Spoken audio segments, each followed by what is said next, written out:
Hello and welcome to Creative Momentum with Meg. I am interviewing and recording these podcasts from Germany at the moment. So that's hence the different background to what you would normally see. There's no bookcases. Today on this episode, I chat with Graeme Simsion and Anne Buist. Graeme is really well known for The Rosie Project, which was his debut novel, and the books that came out after that. He has a background in screenwriting and information technology. Anne is a professor of perinatal psychiatry, and she's also a crime novelist. And she did a early years training to write with erotic fiction, which is fascinating in itself. Together, they have written 5 books and include a Camino series, 2 Steps Forward and 2 Steps Onward. And since then, they have written 3 books in the Menzies Mental Health series, which is really a great series. And it follows trainee psychiatrist through her early years of working as a doctor. The 3rd book, The General Hospital, came out just a couple of weeks ago, and I am looking forward to reading that when I go home. I couldn't bring it with me. This conversation is about how it works as a creative couple, what the power of process, and why story structure is considered by them to be one of the most important things for a novelist. I hope you enjoyed this episode, and I will see you on the other side. Welcome to Creative Momentum with Meg. It's lovely to have you here, Anne and Graeme. Can you just begin by introducing yourselves and telling the listeners what you do creatively? So I'm Anne Buist. I'll say first that I'm a professor of perinatal psychiatry because that's particularly relevant to where my creativity has led to with the current series of books. I mean, I've always wanted to be an author long before I did medicine, and it's been great to have the two converge really in this set of 3 Menzies Mental Health series, which kind of examines training and psychiatry in our current world and public hospitals. Excellent. So I'm also an author, probably best known for the Rosie Project, and everybody recognises that creative writing is indeed creative. But before that, I was in information technology, and people didn't recognise that the work that we did was often creative as well. And in fact, I did my PhD around whether certain IT tasks were actually creative or not. So I know a little bit about the theory underlying creativity. That's such an interesting kind of way into creative work as well. It's like the analytical side of it. I'm curious, and I know a lot of the listeners will be curious because I have had many of these conversations with writers about what it would be like to work to create with your partner, to do creative work with your partner. I know that you have now 5 books that you've written together? Yep. I want to hear from you about how that began and how it has been doing this together. Okay, well, let me go first then. I mean, I think one of the important things is that we've always been creative collaborators. Anne's always had an interest in writing. Mine probably came a bit more recently, at least in terms of actually doing something tangible about it. But on all the projects that we've worked on individually, originally, including the Rosie Project and Anne's early books that she wrote look, even her non-fiction that she wrote originally, we were collaborators. We always saw ourselves that way, and we thought we could bring something to the table. So when it came to actually having both names on the cover, that was a bit of a process to get there, and Anne might talk about that. But we were already part way along. We already had what's the word I'm after? We had a way of working. We had a collaborative mindset. And I guess it really came around by accident because we both walked the Camino and both fell in love with the Camino, and the sprinkle of the Camino over us left us with a book in our heads that we wanted to write. I don't know if you want to elaborate on a not so brilliant idea that we both wrote it, like completely separately.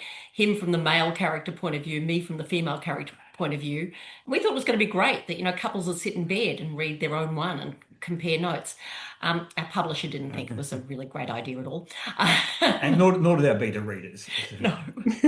Can't blame the publisher. But I mean, what happened there was we had a mindset that we would write individually, even though we'd help each other, there'd be one name on the cover. So it was actually a bit of a paradigm shift to say, hold on, we could write a book with both of our names on the cover, we could collaborate. And that was with Two Steps Forward, which was that first book, that Camino book. That was the transition from two individual books from two different points of view to squashing those two books together and having a combined book. And from then on, there was a pattern of writing together.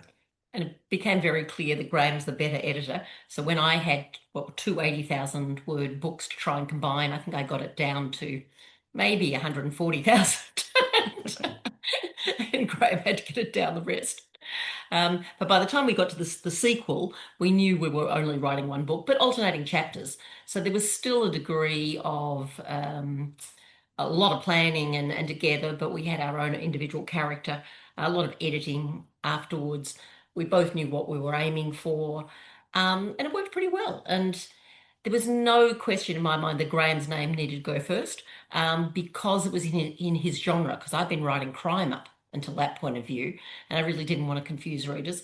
That it was easier, that it was a sort of a romantic comedy, much more like The Rosie Project than perhaps the current series. We'll interrupt at this point because I think one of the critical things here was that for those first two books, we had a process. For the first one, it was, we're going to write our own books. And then it was, okay, we're going to combine them, alternating chapters.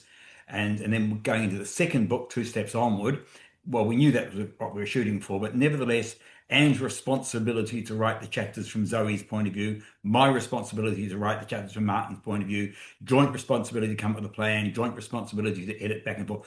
And so there was a process. And I think if you're going to work collaboratively on a big project, something that goes for more than weeks, you have to have some sort of an agreed process. Otherwise, one of you is going to go off and work very hard and come back and bring something back that the other person says, what's that for? Or that's way off beam, whatever. And that's the way that a relationship is going to be damaged. That it becomes more like those uni projects where, yeah. Someone's pulling a lot of weight and someone is not. I know from previous conversations with you that you have a routine to your days of writing. And part of that is also about your process of writing a book. Can you talk to that? Okay, I'm going to just undermine that. I don't think we do have a routine. I think we have a process, which is a little different. Because the idea of a routine makes you think that the person gets up every morning and does the same thing. If we're at the planning stage, what we do during the day will be entirely different from what we're doing at the editing stage, or at the first draft stage, or at the revising stage. And we have ways of working within all of those. But within the context of a day, we don't have really daily routines around writing. We have daily routines around getting to the gym and having a coffee and doing our New York Times puzzles and that sort of thing, which we haven't done today. No, we haven't. But so we have routines that can get broken because something else comes up and all those sorts of things. So there's no way that one day looks very much like the other, except possibly when we're doing the first draft, when we do try to work very intensely and find space away. But that's only a few weeks. Mm. And one book, there'd be a few weeks every year would be writing first draft. So are you saying you get a first draft written in a few weeks? Yeah. The first one of The Glass House, I think I wrote in like 10 days or something. Yeah. I was doing like 12 hours a day. I was totally reliving my own training experience. But that was a very, very rough draft, and it was 29 edits later that it finally got published. So 29 Full edits. Full passes. Mm. Okay. So if you rush one aspect, you're going to pay early, you're going to pay at some point. So broadly, we would say 3 months of planning, 3 months of first draft-ish, but that could be compressed down to a month or less, and 3 months of rewriting / editing, which will, if we do the first draft really fast, then we're going to spend a bit longer there because we're going to be doing some almost first draft type of work as we do the first edits. But yeah, the Rosie project took me 2 weeks to draft, from screenwriting notes and so forth. So I had a full screenplay. And look, it would be unusual for either of us to take more than a month and a half to do a first draft, but it would be unusual for us to spend less than 3 months in planning. And has it always been this way, or has it been a way for you to find your way into what works to write a book? It's probably different for each of us. I started off doing erotic sort of something, adventure. I kept putting story into it that they weren't interested in. And I didn't do nearly enough planning and nearly enough editing. So, I mean, I had a publisher and they did a little bit of light editing, but not nearly enough. So that was a big learning curve to get a real book out. Because in the background, I was writing Medea's Curse, which was my first. And that, I mean, yeah, that required a lot more planning and a lot more editing and a lot of help from Graeme on that. So I have to say then I hated editing with a passion, but I've grown, I still don't love it, but certainly the early edits are great. By the time you get to the 29th, I'm really over it because I'm just not a stickler for detail like Graeme is. But yeah, learned a lot along the way and the importance of editing and going over and enriching and deepening your characters and your story and seeing things that you haven't seen before. I think it was it the Menzies? Yeah, we kind of had an attempt to look at it, how would you do this as a TV series after it had been published, The Glass House, and went, oh my God, we missed this opportunity to do X. And that was after like Good writing is rewriting. many edits, yeah. I was in a writer's room with a producer, so who'd optioned the Menzies series, which I can't talk about. But suffice to say that with a bunch of heads around the table, other ideas came up, and you go, oh, why didn't we think of that? So 2 points I'd make, putting on my sort of creativity scientist hat. One is that our process focuses on one thing at a time. So we focus on story before we look at putting the best words on the page. Well, before we put it at looking at the first draft, just sort of articulating and fleshing out story, and we focus on that before we focus on editing, which is about getting the finest words and so forth. And each time your creativity is focused, you're not trying as the pantsers, do to do all those things at once, and therefore diluting your creativity, as it were. So your creativity is very, very focused. And the second thing, apropos of what I said about the writer's room, is that 2 heads are better than 1, particularly for story. I don't think 2 heads are necessarily better than 1 for getting the best prose, but we know that the people who have to generate lots of story, which is the TV writers, when they say, you got another season, whoa, suddenly you've got to create all the story. And what do? They put multiple people in the room for that. They don't put multiple people in the room for actually writing the screenplay. They chuck that out to a subcontracted writer and then come back and review and so on. But when it comes to generating story, how will this thing play out? You've got 4 or 5 or 6 people in the room. And if you're neighbours, you've got a bunch of students watching. And when you get stuck, you call out to the students and say, anybody got an idea what might happen? And because that, so we benefit, I think, hugely from having 2 heads around the story. Would you go back to writing individually, or is this the model that just works for Graeme and Anne now? You want to go first? I would if I thought someone would publish it. I'm not sure that there's a market for anything. I've got a bit of an idea of one I'd like to write, but I'm not sure if or rewrite was my original one, that I think I could rewrite better. Like never got published. But at the moment, I'm kind of so embedded in this story and this group, I don't really want to stray. Yeah, look, I would, but I'm also involved in projects peripherally, so for example, I'm working on a biography at the moment, or a memoir at the moment, where my name will not appear on it, but I'm being effectively the structure consultant to that. So I'm the person who will lead working out how the story will be told. and then the actual telling, and of course the input, which comes from the subject of the memoir, effectively getting ghostwritten, will be the people whose names appear. So I'm interested in doing, my motivations, what my rewards have sort of probably changed a little bit. I'm planning to do a piece for the Fringe Festival, which is involving writing a screenplay for myself. So a little more varied, but I'm certainly wouldn't put aside, aside the idea of an individually written novel. Graeme, is it, am I remembering this right, that you started with screenwriting before? Yeah, that's right. Yeah. And look, and I think screenwriting is fantastic for teaching you about story, and the sort of professional writing editing courses, which we did together later, are much stronger on prose.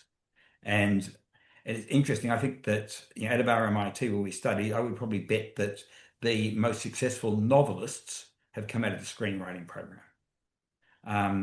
That's interesting. Because story is so fundamental in popular fiction. Now, you're talking about literary fiction, then probably you'd go, well, almost certainly you'd move away from the screenwriting people. But if you're talking about popular fiction, so successful being sales and so forth, then the storytellers, storytelling is paramount.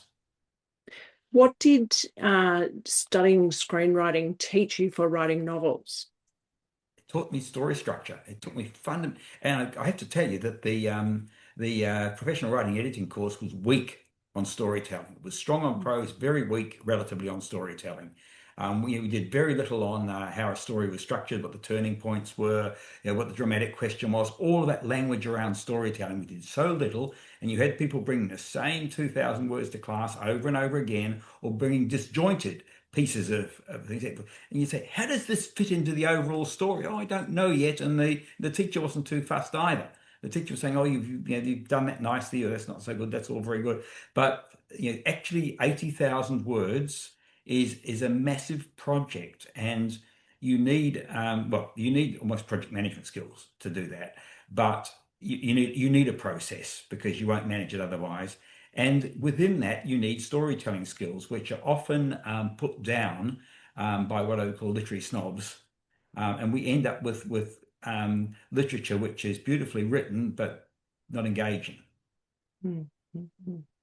And while he was doing the course, I was getting a lot out of it as well. And I did a lot of his reading of some of the books that he got. So Sid Field's screenplay. Yeah. And it was a novel, I think by Christopher someone. Oh, yeah, there's the seven. Yeah, the seven standard Standard story stories. structures. There's a million books out there Yeah. that are really aimed much more at screenwriters than novelists. But I found it, I have no interest in being a screenwriter at all, but I found it really useful to write novels because it gave me that structure. Largely because I read so much crime, I kind of get it intuitively anyway, but it gave me an ability to understand when things weren't working. When I'm reading other people's work, how to analyze it. There's no first act turning point. I've got bored here. There's a hole in the middle. All of these kind of things. It gave me a language for it, and that I'm sure strengthened my capacity to tell stories as well. It's interesting you say that because I think independently of the RMIT course, I got hooked into the Michael Haig story structure, and Yes. Yeah. I talk about that a lot with writers because I think it helps them understand what a story needs to do and the inner and outer journey of the protagonist, and how important those turning points are and the different stages. Tell me a little bit about when you are working together on a new project. Are you sitting side by side doing the writing? Are you in different rooms? Are you doing it independently of each other? How does it actually work? Go on. Yeah. Well, it depends on the stage. The planning stage, we're there together with cards, and we have pictures of us plastering them all over the wall and television at somewhere we were staying, sticky notes, or on tables. Got somewhere else, we've got pictures of that. And that, it tends to be about half a day. I think we probably wouldn't do all day like that. We'd probably go for a walk and etc. Then when the first draft is, we can be sitting side by side because these days Graeme writes at least one or two he writes all the beginning of the Menzies Health chapters, And in the latest one, there's quite a lot of family stuff. So he was writing all of that. We tend to be sitting side by side, usually somewhere where there's no telephone or television, and where people can't just drop in on us. And that can be at least 8 hours a day. And whoever's most on a roll is the one that gets up and gets the Well, the one who doesn't, the one who's on the roll is the one who doesn't get up. doesn't get up and get the coffee. And because Graeme is more caffeine addicted than me, it's usually him getting up and getting the coffee. um, but come 6 o'clock, that tends to be knock off time. We have a glass of wine, talk about what we've been doing, throw questions at each other about where we're at and what we think's working and not working, etc. Yeah, I mean, I almost anticipate a question of do you have a favourite place to work and so forth. And look, both of us come from professions where that luxury wasn't afforded. You know, nobody ever said, you know, do you have a special place you want to design databases? You're on a plane, design a database on the plane. So we have places that we like to work, but we don't ever use that as an excuse not to work. And you can work anywhere.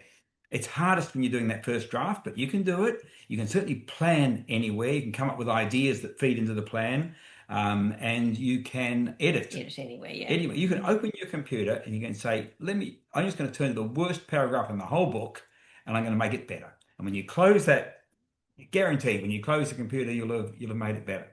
And we've certainly been known to do that in airport lounges and on planes and that stage. I wouldn't have ever write first draft on an aeroplane or in an airline lounge, but I could do it at home. But I would. Yeah, I wouldn't. Yeah. No, I need space and I need to really immerse myself in it, and the character that I become or the story I'm telling. Conversely, when I sit down at the computer, particularly to work on that draft, I put myself in a place which is a non-pressure thing. The self-talk is, I've got plenty of time to do this. I'm under no pressure.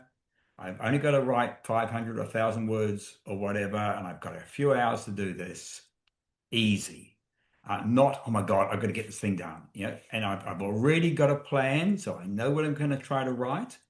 I won't get it right, I'll get it done. So even the quality thing is not hanging over me because I can make it better later. All of those sorts of things. So I'm just focusing on one thing, which is getting it down as well as I can.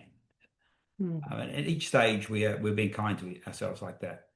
Yeah. I would add in something else we've learned along the way is, I think for the first one, I think 2 steps forward was a bit different because we'd gone through it a fair bit. But somewhere along the line, either 2 steps onward or the glass house, I learnt that you don't give Graeme my first draft to read. I have to go back because I'm very sloppy first draft. So I've got to go over it, and at least I then put in the words that are missing. I feel disrespected being given something that is so sloppy. So he gets my second draft now, not my third. Oh, sorry, not my first. So you are working on separate parts. When do you agree on what you are working on? Oh, that's what we have a plan for. So we would have a plan, and we'll say, here are the 120 scenes that make up this book, if you like. That would be pretty typical, about 120 or so, laid out. And if I just roll back, because this is the creativity thing, we don't try to lay it out at the beginning. We actually do brainstorming first, where you're just coming up with scenes without any attention to order or anything. You're saying, this could work, throwing them literally into an ice cream container on cards, and then later sorting them out, putting them in order. Then you're editing again. So there's lots of stages. I mean, that's my book there, the novel project, saying this is the staged approach to doing it, to try to give yourself the best chance of doing each stage as creatively and as well as possible. So we've now got this thing laid out, 120 odd cards, and essentially we're saying, okay, and today you're going to work on those 3 cards, and I'll work on these 3 cards. So we've got a complete context for how it's going to work. But it'll be different chapters, or you might be doing the beginning of all of the chapters to start with.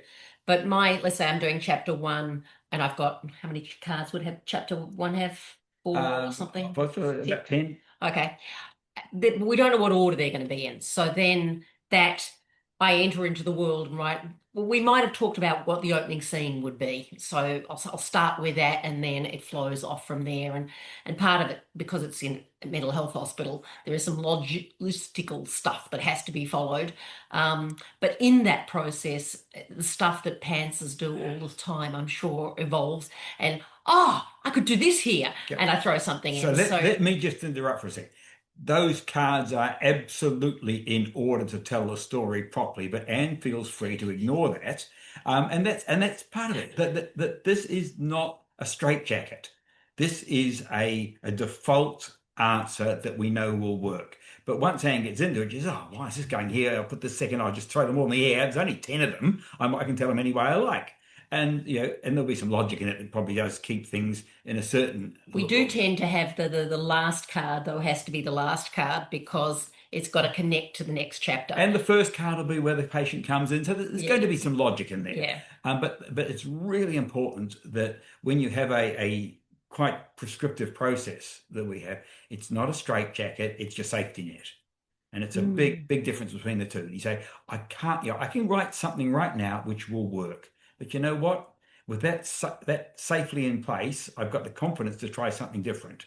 And you can always go back. You're keeping records at each stage. So if your experiment goes wrong, which it almost never does, almost never happens that you go back. But it's there for psychologically to say, I'm at a bit of a limb here, but I can go back to the trunk. Mm-hmm. I find this really interesting because I think, like I've been a pantser, and the one I'm writing at the moment, I was sharing a writing room with two screenwriters. And so I took the time, because I was with them for 3 weeks. I'm like, okay, I'm going to plot this out. I'm going to go the other way. If I can just interrupt me, screenwriters are never pantsers. And there's a reason for it. 2 reasons. One, that the whole screenwriting world talks structure. So if they don't have a structure, their screenplay will be rejected because they'll be looking and saying, well, page 25, where's the first act turning point? Now, that's not necessarily a good thing, but for mainstream stuff, that's true. And the second is it's collaborative. And this is where Anne and I are. Making a movie is hugely collaborative. And if you don't have explicit structure documented and so forth, people won't know where you're coming from. You will be a maverick. Whereas you can work in an attic as a writer and do it any way you like. But go on. Sorry, you're working. Yeah, well, I found it really interesting because, I spent 3 days on the plotting it out, and 3 whole days. 3 whole days. It felt like so much. And at the end of those 3 days, I'm like, I just want to write the story now. Like, I'm so tired of this. And what I have found interesting is this, like, pantser in me is kind of pushing against that plot already, going, oh, come on, can't we just like see what else could happen? And I'm learning about that flexibility you were just talking about. That there's still needs to be a bit of flexibility within that, but it needs to be total flexibility. You can throw away the whole structure except you're replacing it with something else. So sit down, document the replacement structure, see if you're happy with it, move on.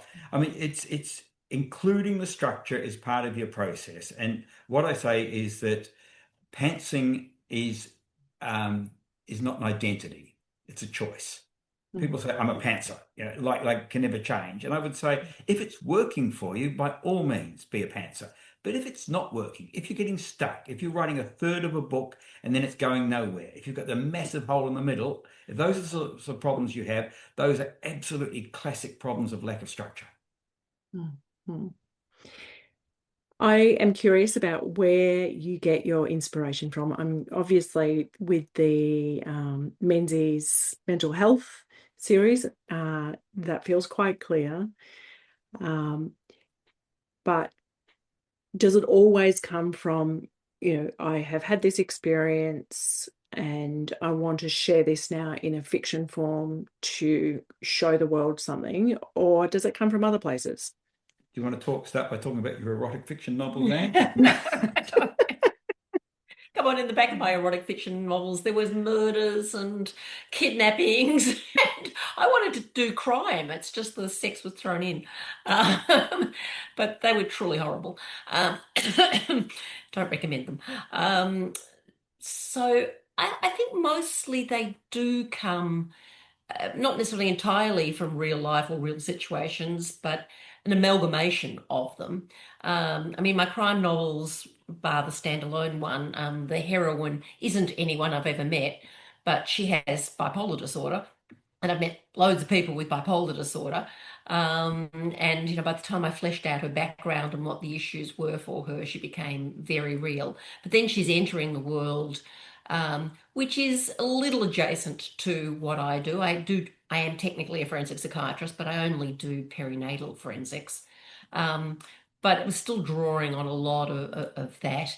The place she lives is somewhere that we really liked when we were looking for an earlier house, but it just wasn't going to fit because it was too small. But it really exists, and that's where we moved it a couple of blocks, but our house really existed. Yeah, so lots of things come together. Yeah, look, I would say our inspiration comes almost entirely from real life. Unlike, say, an historical fiction writer who might read about something that happened in, thinking of Hannah Kent in Iceland or something like that and say, well, there's my inspiration. We drip. But what I do specifically in the search for originality, I'd like to think that everything that's written is reasonably original. There's nothing like it specifically out there. So what I've done in the past and what I would counsel others to do is the mashup. Make a list of your ideas, take the one that's speaking to you the most right now, and then search the list for other ideas that could be mashed up with it. So the Rosie Project is in fact a mashup between our hero Don Tillman's scientific search for love and an entirely different story, which Anne was writing at one stage, which is a woman's search for her biological father using surreptitious DNA testing. And mashing those two together gave me something that was thematically consistent with both protagonists seeking happiness to an idealized other. And that really gave the book a level of depth, which was probably invisible to most people, but is there. The Best of Adam Sharp, one of my books, is a mashup of a what if around Anne's ex-lover when he came to visit us. What if they looked at each other and decided this was what was always meant to be? What if you rekindled a relationship like this? Plus, wanting to explore the role of music in people's upbringing and their emotional development, particularly men's. Inarticulate men and how music helps them express emotion. So those two ideas were meshed together, and any single idea you come out with is very unlikely to be original. But the mashup thing, and the same would apply to characters, that our characters would be mashups of people who've inspired us in real life. I love that. If you were to be chatting with someone who is maybe either at a stuck point or transitioning, like, I don't know what to do next, or at the beginning of their creative journey, what wisdom would you want to share with them? Okay, well, I would say read more. Buy the novel project. I'm serious about this because these are the sorts of questions that I would be asked all the time. But, people say, I want to write a book. What should I do? And after you've said the same thing 100 times, you think maybe I should give them a book and then read the damn book. Got any questions? And then we can have a conversation coming from the same place. Or they can read it and say, I so dislike this guy's approach, or I dislike his book. I'm not going to be interested in anything he has to say. Okay, really important bits of advice. One is know why you are writing, what your objective is. Because time and again, people who are ultimately writing for therapy, they're writing to get some stuff out of the system, will then come and say, I can't get a publisher. But you told me you were writing for therapy. Or they're writing a book. Maybe they're writing at a level needed for publication when in fact they're going to self-publish and only share the book with their family to show what they're... So understand what your goal is, and if you achieve it, don't go complaining. I mean, my goal is to get published. Anything else is an enormous bonus. But the differences in goals in popular fiction and literary fiction are really quite different. You have people literally who've won Booker prizes who complain they don't sell enough books, and you have people who sell millions of books who complain they don't win literary prizes. And what were they shooting for? So one is absolutely know what you're doing. Two is follow a process. So know not only what your goal is, know what you're doing. So every day when you get up in the morning, you know what you're going to do that day. You are confident you know how to do that thing, and you are confident at the end of the day you'll have made progress towards your goal. Now, those I would feel be like that's life advice. well, it is, but it's particularly for writing because Yeah. there are people who say, I just get up and I sit in front of my computer. You say, well, what are you actually trying to do today? Make progress? What, and they don't, and then they think that's time I'll never get back. So, I mean, I'm quite process oriented. I think there are geniuses who can write without a process, with the process only being I sit in front of my computer and I wait for the drops of blood to form. But there are two types of people who say that. One group of people are geniuses and the other are liars. There are a whole bunch of people who think it's sexier, more romantic to write that way, and they tell people they write that way. But often something is going on in terms of a planning process, even if it's subconscious, that they don't want to admit to, and they reduce the value of that process by not making it explicit and writing things down. We're writers. So I would say have a process. My process, I think, is a good place to start, but have a process. And I would add, particularly for first-time writers, I mean, in my 20s, I wrote lots of 10 to 30,000 words, and that's all it ever got to. So I definitely needed that structure to be able to get beyond that. I'm thinking about the process of planning. And then the second thing I learned was don't reread what you wrote. Because for a while when we had young kids, I did an hour a day. I just decided it was the only way to get it done. It was after dinner, just sat for an hour, and no matter what, I wrote for an hour. But I never reread it until I got to the end, because otherwise I'd just spend the whole hour rewriting and hating what I'd just written. And in fact, what happened for me, and I suspect it happens to lots of people, is once I got into the process, my writing improved. I always had to change those first 4 pages, but once I got into it, my writing improved dramatically, and I could always edit at the end. And I had a book. If you do an hour a day at the end of the year, you have a book. You have something you can edit. Yeah, and if you're stuck to an hour a day, and that probably makes sense. For me, the process that I use and recommend is that when I'm doing my first draft, I start the day by rereading what I wrote the previous day. But it's an edit. It's a read and edit just to give it a second pass to get my head in the right place to continue on. So by the time I've finished the book, everything's been done past twice. I've written it and I've read it, and that second read does give an advantage. But I guess you've got to be able to have the time and the discipline to make sure that is an eighth of your day or a quarter of your day, and not 90% of your day. Yeah, and these days I would reread at least the last page of what I'd written to just get me back into the mindset. But I didn't back when I was trying to get published way back in my early 30s. Yeah. So if you've got enough time, what I do and recommend is rereading what you wrote the previous day. Not spending half your day doing it, but having a look over it. I mean, sometimes I do spend a couple of hours on it, and I feel it's worth time well spent in a day where I've got 6 hours available for writing. And that means that by the time I get to the end, everything has been looked at twice. And that's a great way to finish a draft, but not over and over and again. I mean, occasionally you might have to go back because you realize that you've got something wrong. It's no longer logically in the story, but not often. Mm-hmm. I think that's really good advice, because I know some writers can really get stuck on just re-editing that first chapter forever and Yeah, can I never just say finishing. that this is the issue of deciding what you're doing at a given time. And your job at this point is to get the story down. In detail, and in words of your 80,000 words, give or take 20,000, whatever, is get the story down, not write beautiful prose. As you get the story down, you'll have wonderful moments where you do write beautiful prose, and it'll stay there right till the end. And there'll be other stuff where you just say, don't get it right, get it done. Just, it's clunky, but it's there. I'll come back to it. But if you start change, that's not where your mindset is. Your mindset is not about beautiful project. You will come back, and all your creativity will be focused on writing as beautifully as you can against something which is already in place. Mm-hmm. Excellent advice. I want to know, for you both and maybe individually, what what feels like home for you and your creativity? You want to go first, Dan? No, you go. Okay. About that one. Sitting in front of the computer, wherever it is. If I've got that computer and I've got the screen there, and I've got if I've got a plan.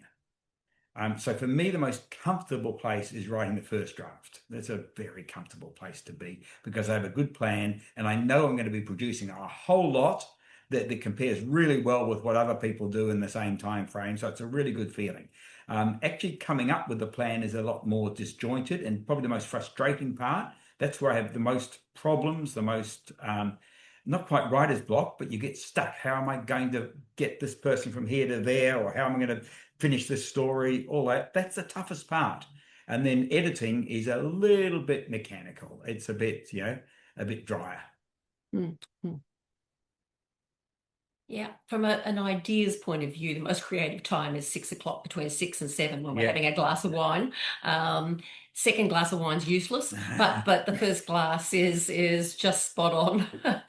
I tend to like our place in the country, though, that's my comfort spot for writing first drafts.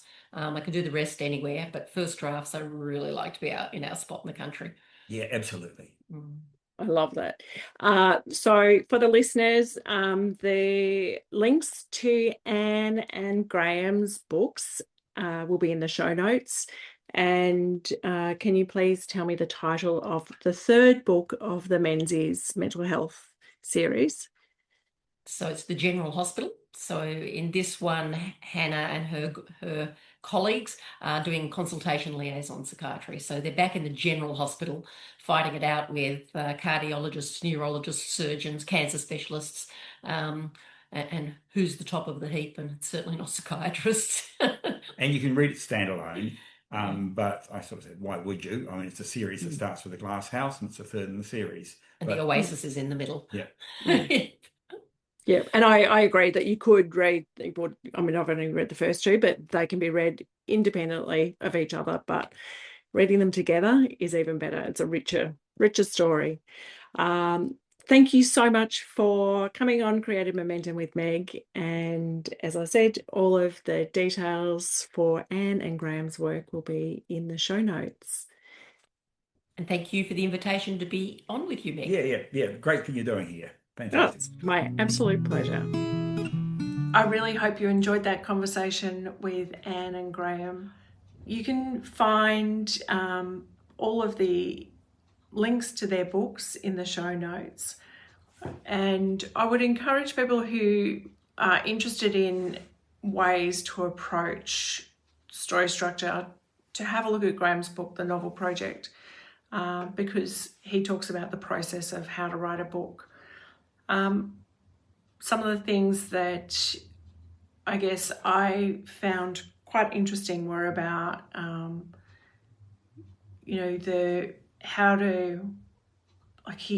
they talk about, or Graeme talks about, getting an idea and then mashing it up with something else and putting that together. And that's how you find something that is genuinely new, because if you just had one idea, then maybe that's very similar to something that someone else has written. But throw those two ideas together to mash up and you create something new and really interesting. As I said, all of the links to everything will be in the show notes. Thank you for listening. As always, I love hearing from you about what you get out of each episode. Please do like and comment on the show notes page. Continue the conversation there. And if you can, please go to Apple Pod and give the show a rating as well, because it does help others find this and find ways into their own creative work. Thanks as always to Yvonne Morton for the music that accompanies this podcast. You can find her on Bandcamp and Instagram. If you wanted to, there is a tip jar on the show notes page. Everything I do here is voluntary and I don't pay anyone. No one pays me to come here. If you are an Australian creative who wants to be part of this conversation, please do go to the show notes page as well. There's an expression of interest form for you to let me know that you are interested. I'm really looking for some more creatives. I am curious to get some I guess people who are working in different fields, to ones who I've already spoken to.